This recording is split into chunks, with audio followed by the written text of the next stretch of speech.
parole de Dieu. Fais ce que Dieu te dit. Et l'amour de Dieu soit avec nous. Nous avons entendu parler du thème « Par la foi, tu triomphes du monde », la foi en Dieu.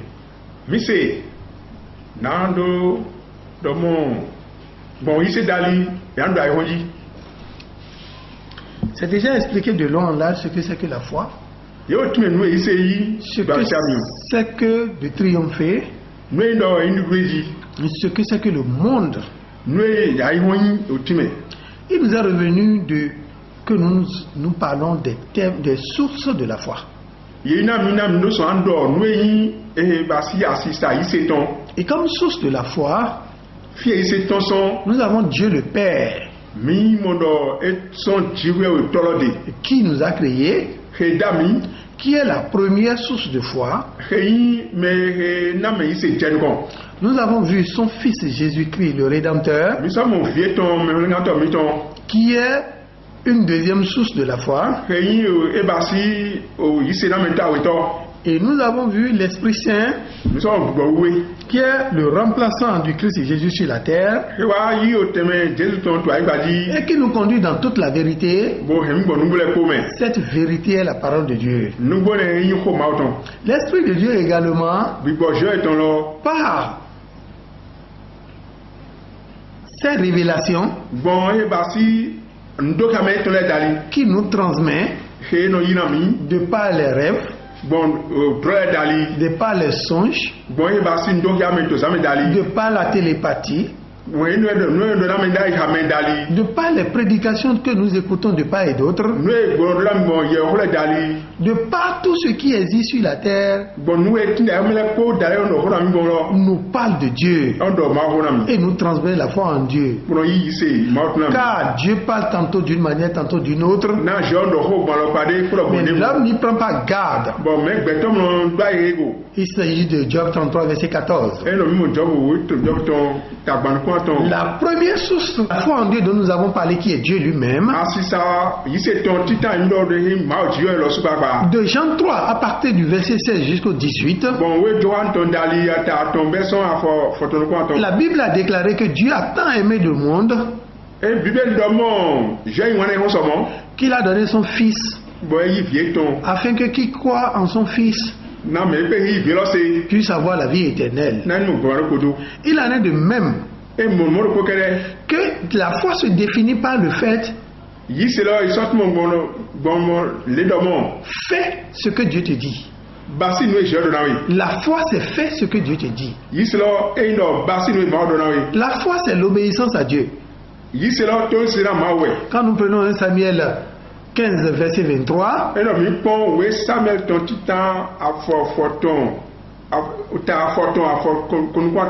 nous devons savoir que obéir à Dieu vaut mieux que toute chose. Quand nous prenons Somme 34 verset 10,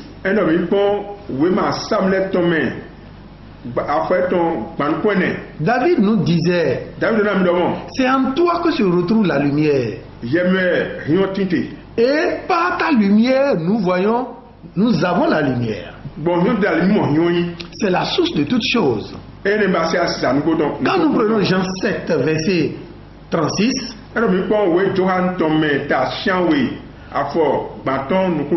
la source de vie est Dieu. Alors, Dieu, par son amour à l'infini pour nous, hommes, est allé prêter le corps chez Marie pour former Jésus, dans lequel il a introduit son esprit qu'on appelle le Christ. Car aucun autre sang ne peut nous sauver, car tous les sangs de la terre sont des sangs de pécheurs. Il n'y a que le sang pur qui puisse nous sauver. Et ce sang ne peut être que donné par l'Éternel lui-même. Dans son mystère profond, dans son secret à l'infini, Dieu, par amour qu'il a pour ses enfants, par le pardon des péchés qu'il nous a accordés, et la grâce sans limite à l'infini qu'il nous a accordé,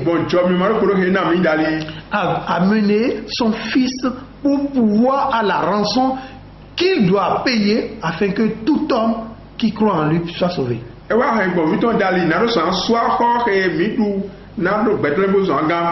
Le Père n'a pas fait ce travail de foi sans le Fils. Car il s'agit de la Trinité. C'est de commun accord qu'il décide de tout ce qu'il doit faire. Les trois dimensions de Dieu s'entendent pour sauver l'homme qu'ils ont créé à leur image et ressemblance. Alors le Fils venant sur la terre est venu remettre le sang qu'il faut,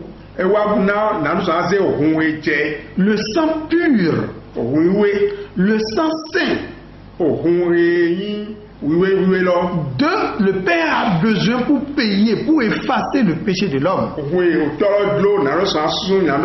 et pour justifier l'homme, afin que l'homme désormais puisse discuter avec lui sans intermédiaire. Le Christ est venu faire ce travail. Romains 10, verset 17 nous l'exprime.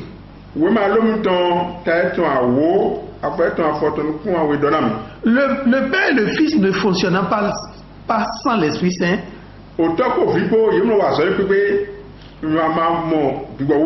le Fils dans sa vie de chair, ayant fini sa mission, a été remplacé par l'Esprit Saint qui assure la continuité à vie de la foi. Dans Jean 16, à partir du 8e verset, le Fils peut dire: il est mieux pour moi que je m'en aille, afin que l'esprit de vérité puisse soutenir votre foi à vie. Parce que dans ma vie de chair, je suis limité. Je ne peux pas être à la fois à Jérusalem, à Cotonou et à Bamako. Mais l'esprit est partout à la fois. Dans ce cas, nous parlons de l'omniprésence de l'esprit. Mais la chair de Jésus ne peut pas être à la fois partout et à tout moment. Alors, il est mieux pour moi que la chair, l'esprit, la chair qui doit servir de rançon s'en aille, s'efface, soit brûlée, tuée, consumée, afin que l'esprit puisse prendre le dessus.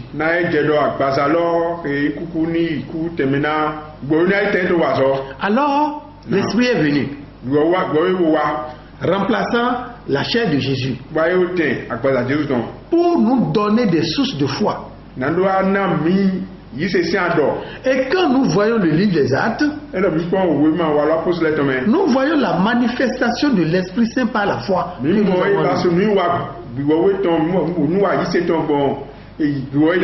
En fait, le plus grand communicateur qui existe, c'est Dieu. À travers la Bible, Dieu le Père nous a parlé par les prophètes. Hébreux 1:1 l'exprime. Et la deuxième partie de la Bible, Dieu le Père a parlé par son Fils Jésus. Hébreux 1:1 l'exprime également. Dans la troisième partie de la Bible qui a commencé par l'Acte des Apôtres, Dieu a parlé à son peuple par l'Esprit Saint. La source de la foi, Dieu le Père en est la source. L'Esprit et le Christ Jésus en est la source. L'Esprit Saint en est la source. Quand il s'agit de la Trinité. Que Dieu nous bénisse sa parole. Notre frère Edouard va pouvoir continuer en nous expliquant la manifestation de la foi en Dieu. Bon, nous, ou alors